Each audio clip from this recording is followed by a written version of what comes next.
This is a special edition of Healthcare Now Radio's Trending Now.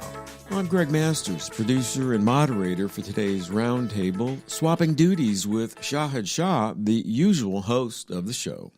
Joining us in the virtual studio is Dr. Nick van der Hayden, a.k.a. Dr. Nick, co-host of News You Can Use on Healthcare Now Radio. So let's get started. Before we tackle today's question, and we have somewhat of a freewheeling agenda today, but generally it's about the future and what we see in terms of predictions, okay?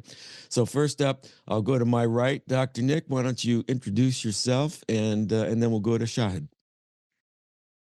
Thanks, Greg. Welcome, everybody, and delighted to be joining you. It's fun to be here with some of my co-hosts and friends. We don't always often get together, so this is another way for us to get together and explore a little bit of our own experiences and insights. My name is Nick van der Hayden. Everybody knows me as Dr. Nick. I have a show that continues to run, News You Can Use. I would describe it as the car guys of information on healthcare technology. Dr. Craig Joseph and I try and have a good time with what's happening, what's trending, and what's taking place. We try and inject a little bit of humor, which is definitely my brand as well. And we have a good time. And certainly based on some of the feedback that we receive, I think other people enjoy listening to it. We pick out stories and talk about them and give a little bit of context and hopefully some additional insights. I hosted The Incrementalist, still have that show, but I pulled back. It was getting too much, which makes me all the more in awe of Greg, who's involved in 4, and I found 2 to be too much. So God bless you, Greg. That's all I can say. And in all the spare time that I have outside of that, I work for Iodine Software. We're a mid-revenue cycle AI company. And as most people know, I'm also a whiskey librarian, which sometimes comes up. Awesome. So I'm Shahid Shah. I'm the normal co-host for Healthcare Now's Trending Now show. Trending Now is generally mostly about taking a stance on what is most innovative in terms of products, services, technologies that some of the best and the brightest in the industry are applying into standard healthcare, modernizing it as much as possible. And so we normally spend time interviewing and talking to innovators, asking them, why did they build what they built? How are they installing it? How is it working? Where is it not working? And it just so happens that Nick and I are both from the DC area. So we're going to hear a lot more about politics and the election side of stuff today. So an all DC set of panelists so far. And then Greg, all the way from the West Coast, is going to lead us as is usual. Thanks, guys.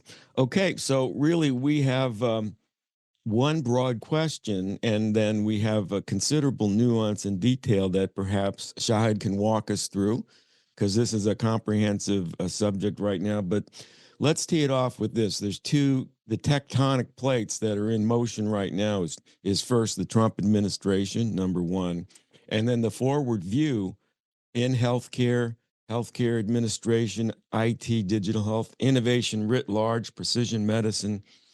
The key factor in all of that is AI. So you cannot have a conversation these days without hearing about AI, promising AI applications in healthcare workflow, you name it. So my question to the panel is a simple one, and that is, given what we know to date, that from the perspective of the triple aim, better care, better access, lower per capita costs, and improved outcomes, has the industry delivered? And my thesis has been over the last 15 years that waves and waves of innovation have just not filtered down to the patient. And we're struggling with cost. Premiums are out of sight. Health systems are top heavy and oftentimes dysfunction. Lots of patient safety issues. And quality tends to be a crapshoot from doctor to doctor, institution to institution. So, having said that, is AI the answer? Yes or no? So, who wants to kick it off?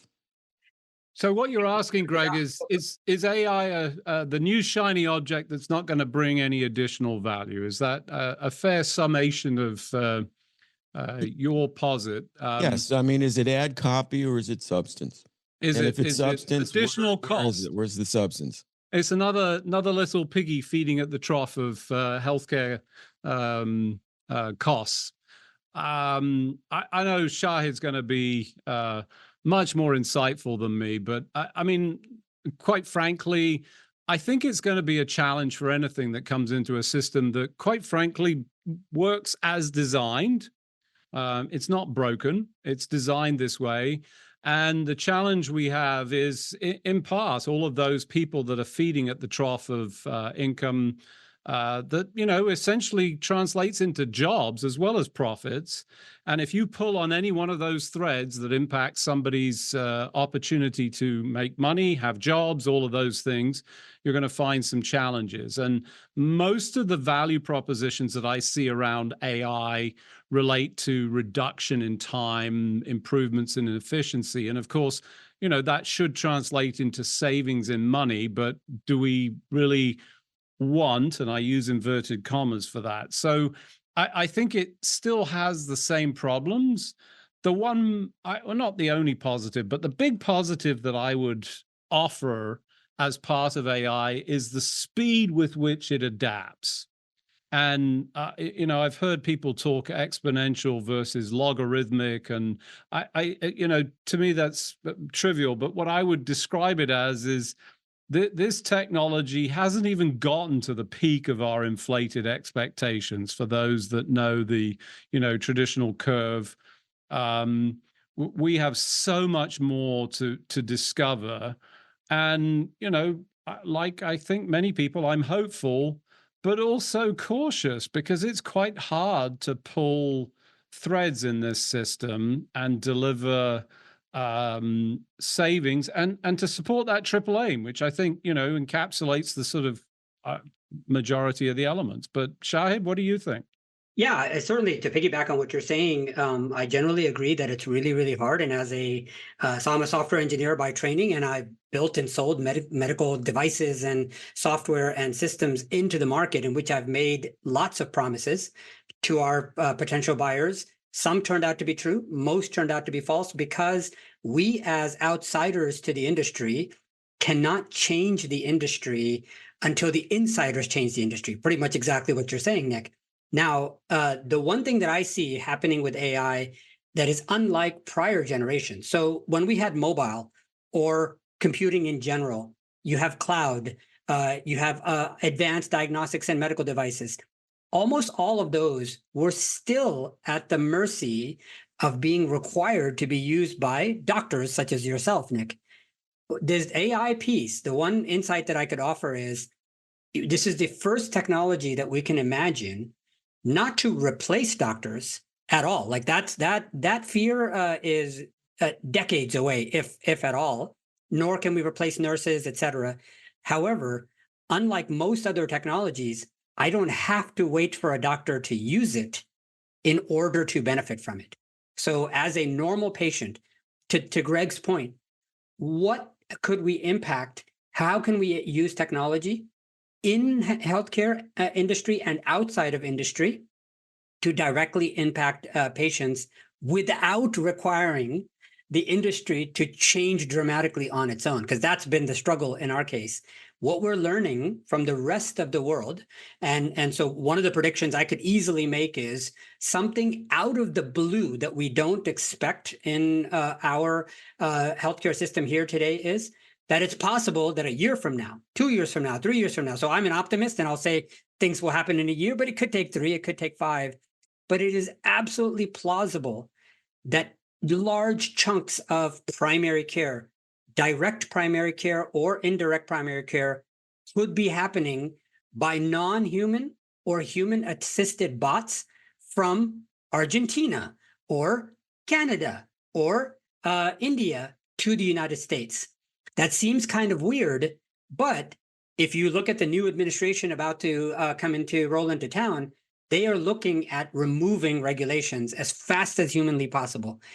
Could we see a potential where all of our needs for doctors and nurses, which is pretty high in rural settings, in smaller cities, where you can't get to a doctor fast enough, you can't have enough advice from a doctor. So again, this is not about replacing anyone, but imagine, wouldn't the irony of irony be where an administration is coming in to help prevent immigration, but digital immigration, which is technologies from outside coupled with humans from outside, are offering healthcare, guidance, coaching, nutrition, functional medicine, all the things that we know are moving us more from a traditional drug-based environment to a nutrition and health coaching, et cetera, based environment. Wouldn't it be ironic to say that the growth in those services could potentially come from the outside?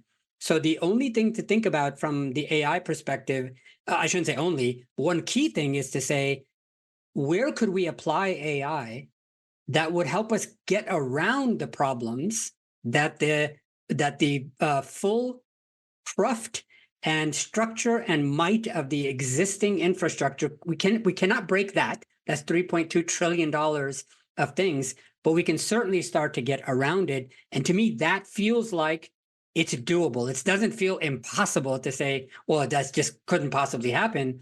But it will be hard. It's going to be difficult to pull this off. But if we could take what the new administration does with some forethought and say, how do we remove those regulations that are preventing the AI-ish kind of environment to be coupled with real humans, to allow humans who are not doctors, who are not nurses, et cetera, to be able to help with nutrition, help with chronic care, help with the conditions that don't really require doctors. And that's really where I think we might get some benefit. Gregg, your thoughts? That's an interesting distinction between the clinical workflow and the coaching domain, if you will. But you raise a really fascinating point, which is this inverse immigration idea when you actually incorporate the digital component, because really what stood in the way of virtual care really exploding, because the technology is probably here, but the virtual care really hasn't advanced much for a number of different reasons: telehealth, reimbursement, definition of coding, and all that stuff. But for the most part, it's not at the point of care yet. Do you think this sort of openness to innovation, digital, if you will, is an accelerant to perhaps maybe overcome the barriers that have stood in between virtual care and optimization of the care experience? So I want to push back a little bit, and Oh, please. that's in part the purpose of this. But one of the things that strikes me about this, and you're right, lots of inequity, lack of access, and I heard somebody just recently who was talking about this and saying this massive gap in terms of available access to any kind of healthcare, and you can point to other countries, in huge numbers. And wouldn't it be fantastic to essentially put in their hands a physician of sorts with some AI diagnostic? And I'm a big fan of allowing access and some of the innovation that you see in places like Africa, India, all of these countries that bring this. But here's where I want to push back. And I'll just point you to one company that just typifies this to me, and it's Babylon Health. Mm. Babylon Health was a house of cards that was pushed by the CEO, who, by the way, is about to launch another company, which just shocking to me that he's allowed to do that, given what he managed to achieve with that last one. And he singularly, with his, power and influence, attempted to crush, an individual or a few individuals who actually tested this, physicians, actually British physicians, because that's where it emerged, and try and suggest that, they were completely off their rocker. This was entirely, and it was outright unsafe. And what I worry about is, I agree with you. We need to get access, but what the overarching word I had through what you described was safety. And how do you then, and then you're trusting on other countries. And I want to see this, international approach, but how do you get their trust? And how do we, we as the US, right or wrong, will not accept the equivalent of the FDA clearance from the UK, the MRCP. It's not MRCP, I forget, MRCA, whatever. It doesn't matter. And, that's frustrating in some respects. But equally, everybody will point to the age-old, examples where the FDA got it right. Thalidomide is the first one that always. I don't know if there are others, but they have. They're pretty aggressive, and ultimately we want to do no harm, and that's my struggle with this. I want to see it, but I want to see it in a way. And the problem that I have, as you describe, is you put it in and they access it. They are not discerning customers. They do not have the knowledge, and quite frankly, some physicians struggle with this. Statistics is bloody hard. Yeah, I know that, and I struggle with it. And anytime something comes up, I have to really spend time thinking, is this valuable? Does it actually work? Is this a valid study? Oh no, let's just dump it in. That issue of data bias that goes into all of that. yeah, no, I couldn't disagree with anything you've said, because Okay, and that's it. That's all you get to say. And so, and you notice that I've been doing this for a while, so I caveated what I said on the nutrition and the coaching, et cetera, side, because those are, in general, outside of current FDA purview anyway. And even more so will become outside of their purview. Now, let's see if we buy the following argument. In the last 10 years, and let's assume RFK Jr. does come in, do we see Must we? and the FDA being attacked more and more and more? The answer is, of course, going to be yes. Is it going to be fair? No, of course not.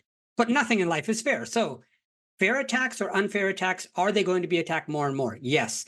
Is the new administration going to loosen some regulations? Yes. What regulations could they loosen? Only those that are not legislative in nature first. Luckily, there are thousands of those. So let's make the argument that there will be more and more nutrition-ish, health coaching-ish kinds of access allowed. And allowed is a strong word, because today it's not even prevented, but there's no market for it, right? So now imagine that because of the way that we move the markets, more and more people say, look, I'm willing to take a very high deductible plan with a coach from Argentina, which helps me with nutrition, et cetera. We all are starting to realize through all the influencers and all the YouTube and the books, et cetera, that what we eat is almost as important, if not more so, than the drugs we take. It's still a very small number of us at the moment, but that number is going to grow. Then you wrap in deregulation here, and you wrap in the fact that the FDA is going to have to fold inward and focus on only those things that are in legislation. This is a perfect storm for new technologies to come out from different countries, mind you, who do not. Like, for example, TikTok, while it is a US company, has overtaken our behavior in ways that we could not have predicted 5 years ago. Could that happen with other things? And that's where I'm saying this is a massive prediction, but there's no reason why you couldn't see within the next year, 2 years, 3 years, where more and more of the FDA and CDC and others were being chipped at, unfairly in most cases, were being chipped at, allowing alternative viewpoints to come out. And now all of a sudden, this is the original disruption, the original Clayton Christian article, where you don't disrupt a $3.2 trillion industry from the top.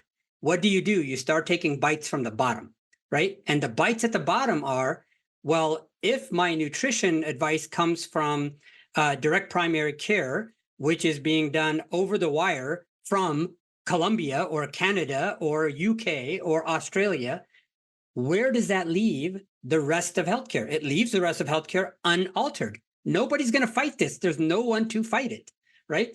And if nobody fights this, does the traditional Clayton Christensen disruption models, where we say we eat from the bottom up, start to matter, to where now $100 billion in direct primary care gets picked up from countries outside the United States, services outside the United States from outside the country? I think the answer is absolutely plausible. Why? Today, I'm not talking about 5 years from now. Today, Dr. Google and now Dr. ChatGPT are already answering questions that would have normally gone to doctors and nurses. We've been complaining about Dr. Google for 25 years. It's only been growing. Dr. ChatGPT will continue to grow as well. You've got all the built-in mechanisms. The safety problems, Nick, you are 100% right about. But the safety problems are the same in healthcare as they are with nuclear, that our friends at the LLMs have to worry about. So to me, am I worried that doctors and nurses in the United States are going to lose their job? Hell no, right? So there's no worry about that. Am I concerned that parties outside the United States will build software that starts to usurp our healthcare decision and behavior in the same way that we do it in media behavior and entertainment behavior through TikTok? Absolutely. Why? Because now we're talking about history. It's already happened with TikTok. What makes us believe that healthcare is any different and would not be happening in the same way 5 years from now? Very little, except the regulatory side. And the regulatory side is going to be in distress. It's going to be under pressure and is not going to grow in over the next 4 or 5 years. And that's why I think it's reasonable to assume that good opportunities are available from within the country or outside the country. Let me add, for those who are not news junkies like the three of us are, the key cards on the table is RFK Jr. to lead Health and Human Services, and Dr. Mehmet Oz to lead the Centers for Medicare and Medicaid Services. So think about their disruptive past and how that might introduce and shake up the ecosystem. But let's go to bits at the bottom. I love that idea. A couple things come to mind for me: direct primary care, fee for value versus fee for service, full-on capitation versus the toe in the water of risk. Nick, you come at it as a clinician. Where do you see the uptake for those bits of innovation at the bottom that Shahid just mentioned? I got to be honest. I'm sadly, listening, going, he's probably right with the way that this will unfold. And I sit here in a privileged position. I went to medical school. I spend my life keeping updated, contrary to, not everybody does that. And there are certainly people that are not physicians who, spend enough time. But this is not a simple task. And for the most part, I am not going to be duped by nutraceuticals or homeopathy or whatever, latest trending piece of, promotion is coming out there.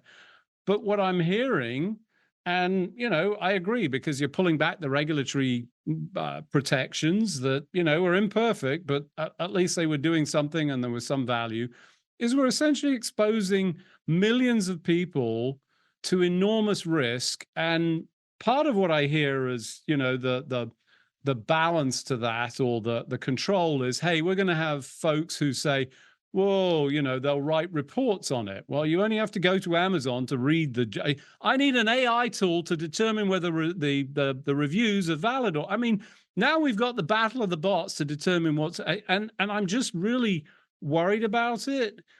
And I'll end by saying I'm worried mostly because I'm a scientist and I feel like we're losing our grip on science, which is an imperfect and changing landscape. But that seems to be unacceptable today.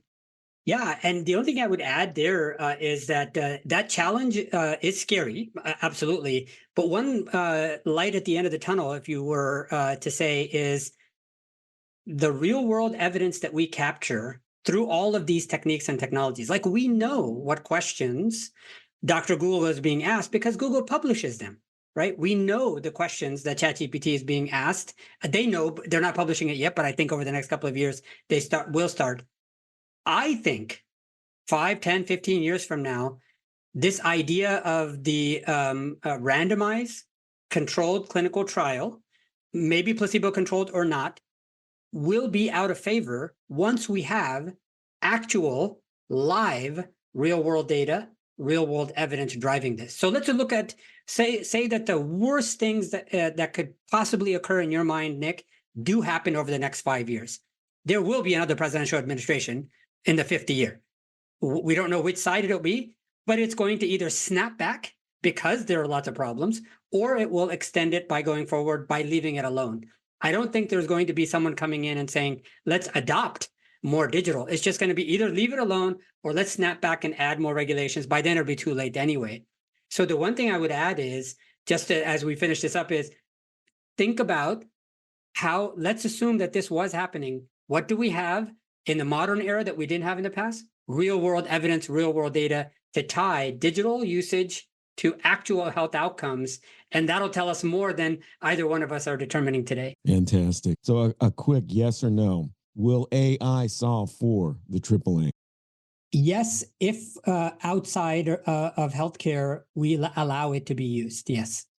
No, AI is not going to solve for the triple aim. I think it suffers from the same threads that continue to be pulled. And unfortunately, the incumbents and their strength of fighting for status quo and existing flows will overwhelm even fast-moving, innovative, brilliant pieces of technology. And that's a wrap for today's predictions episode. This is part 1, the overview, setting the table for part 2, where we'll dive into specifics of what can be expected during the Trump administration's second run at reforming healthcare financing and delivery.